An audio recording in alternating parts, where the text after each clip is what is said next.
Oke lah Ces, welcome back di channel Vijinti.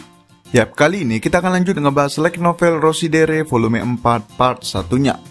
Nah, pembahasan volume 4-nya ini akan terbagi sekitar 4-6 part nantinya Ces. So, satu part itu bisa merangkum sekitar 2-3 chapter. Oke lah, seperti biasa, sebelum lanjut ke pembahasannya, jangan lupa subscribe kalau kalian suka dengan konten-konten kami. Dan jangan lupa juga untuk singgah ke akun Instagram kami juga ya Ces. Oke lah, nggak usah banyak bacot, kita langsung gas ke pembahasannya. Nah, di volume sebelumnya itu Ces, tepatnya di akhir volume 3-nya waktu itu, Master Chika akhirnya berhadapan langsung dengan adik kandungnya sendiri, yaitu si Yuki. Hal itu bisa terjadi karena Yuki melakukan sabotase kepada Master Chika dan menjebak Alia agar kalah dalam ajang debat waktu itu. Nah, bukannya malah berjalan dengan lancar, rencana si Yuki ini malah dihancurkan sendiri oleh kakak kandungnya yaitu Master Chika. Yap, Master Chika sendiri murka dengan perbuatan adiknya waktu itu. Master Chika pun memutuskan untuk mengintimidasi Yuki secara langsung, yang dimana membuat Yuki sadar kalau ia sudah melawan orang yang salah.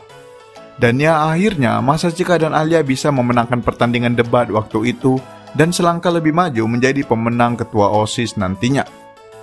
Baiklah, itulah sekian ringkasan dari apa yang terjadi di volume sebelumnya Ces. Sekarang kita masuk ke volume 4-nya, diawali dari chapter prolognya. Nah, di chapter prolognya ini Ces menceritakan masa lalu Master Chika saat masih berada di keluarga Suo.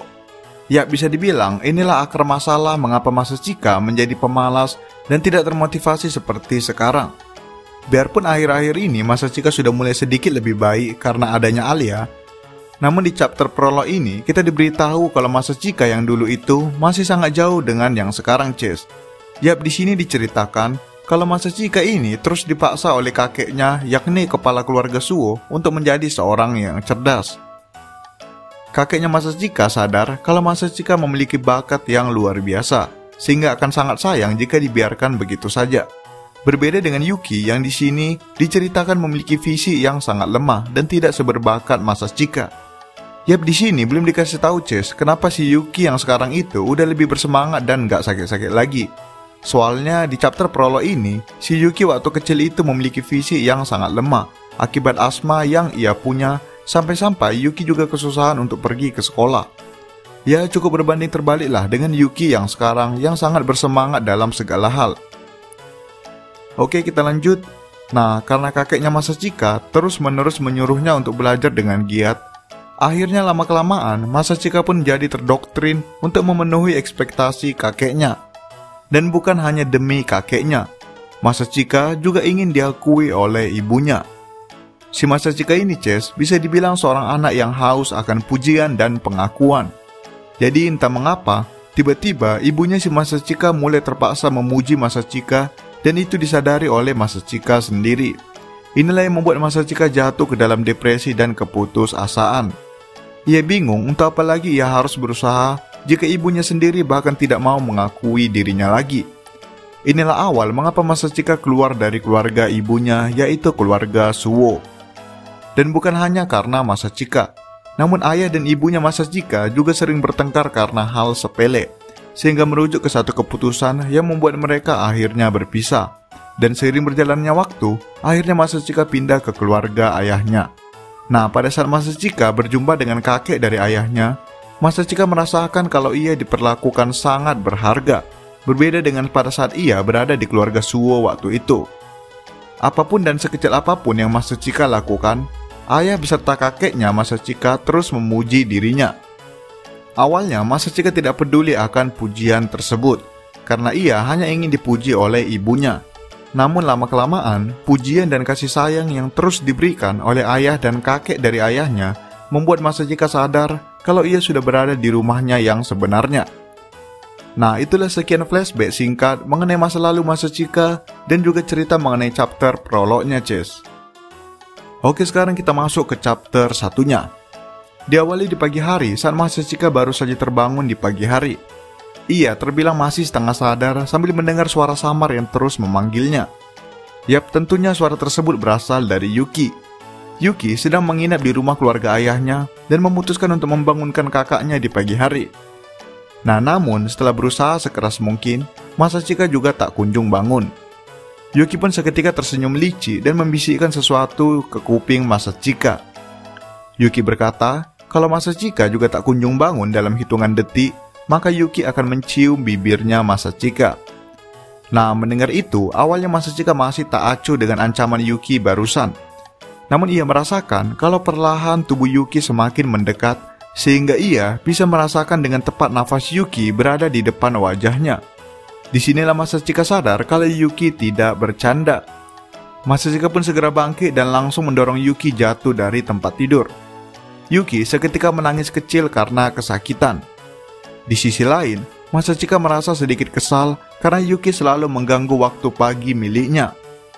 Yuki pun seketika membalas kalau Masachika seharusnya senang mendapatkan ciuman di pagi hari dari adik kesayangannya.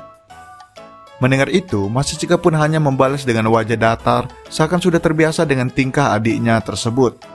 Nah, karena merasa diabaikan, Yuki pun seketika memasang wajah serius dan mengeluarkan sesuatu dari balik punggungnya. Masachika pun melihat ke arah benda yang dibawa Yuki, dan seketika itu juga Masachika keringat dingin. Nah, ternyata Yuki mengeluarkan selai rambut berwarna putih. Yuki pun langsung menuduh kalau Masachika sudah pernah membawa seorang gadis berambut putih ke kamarnya. Nah, mendengar itu, Masachika pun seketika terdiam pucat sambil mengingat adegan saat Alia merawat dirinya yang tengah jatuh sakit waktu itu. Melihat kakaknya terdiam membatu, Yuki kembali mengancam Masachika agar mau bicara. Nah, karena merasa tidak bisa mengelak lagi, Masachika pun berkata kalau Alia hanya sekedar merawatnya saja. Dan setelah itu, ia dan Alia hanya sekedar belajar bersama saja. Mendengar itu, Yuki pun menyeringai puas karena sudah mendapatkan jawaban yang ia inginkan. Yuki pun membalas kalau ia hanya menggertak dengan menggunakan selai rambut dari kakek mereka. Bisa dibilang, Yuki dari awal emang udah curiga kalau Masachika dan Alia pasti sudah pernah di kamar berduaan. Nah, namun karena tidak ada bukti, Yuki pun mencoba mengakalinya dengan menggunakan bukti palsu. Nah, mendengar itu, Masachika pun merasa kalau ia sudah dibodohi oleh Yuki adiknya sendiri. Masachika yang tadinya sudah sempat bangun, memutuskan untuk kembali tidur di tempat tidurnya. Yuki yang melihat itu pun kembali tersenyum licik dan memutuskan untuk naik ke atas Masachika, tepatnya berada di perutnya. Masachika yang melihat itu seketika kembali pasrah dan menunggu tingkah apa lagi yang ingin adiknya lakukan. Yuki pun kemudian berkata kalau Masachika sangatlah pengecut, karena tidak berani berbuat apa-apa kepada Alia saat berduaan waktu itu. Namun Masachika membalas kalau ia tidak ingin merepotkan Alia dan itu juga bukan urusan Yuki sama sekali.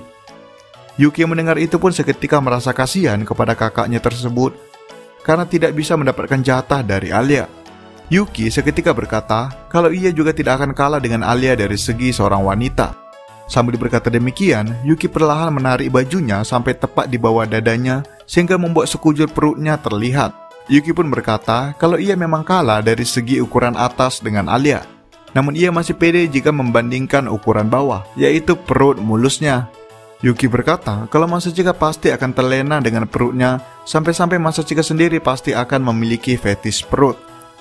Mendengar itu, Masachika pun seketika bangkit berdiri dan membungkus Yuki di dalam selimut, kemudian memasukkannya ke dalam kolong tempat tidur. Masachika seketika berjalan keluar kamar untuk bersiap dan tidak menghiraukan Yuki yang terus berteriak meminta tolong. Nah, setelah bersiap-siap, Yuki dan Masachika beserta Ayano pun memutuskan untuk pergi ke taman hiburan. Yap, karena ini masih liburan musim panas, Yuki memutuskan untuk tinggal di rumah ayahnya, diikuti juga dengan pelayannya Ayano. Dan itulah sebabnya mereka bertiga memutuskan untuk pergi liburan ke taman hiburan. Yuki memutuskan untuk berdandan sedikit sebagai bentuk penyamaran, karena terakhir kali mereka pergi bersama, yakni Yuki dan Masachika, mereka malah tidak sengaja bertemu dengan Alia di luar. Itulah sebabnya Yuki memutuskan untuk sedikit menyamar kali ini, diikuti juga dengan Ayano yang sangat mematuhi dan mengikuti apapun keputusan Yuki. Di sisi lain, Masachika sudah mulai merasa lelah dengan tingkah adiknya beserta Ayano, padahal mereka sama sekali belum tiba di taman hiburan. Masachika pun bertanya-tanya keributan apa yang akan terjadi di sana nantinya. Oke lah C, sekian pembahasan part satunya.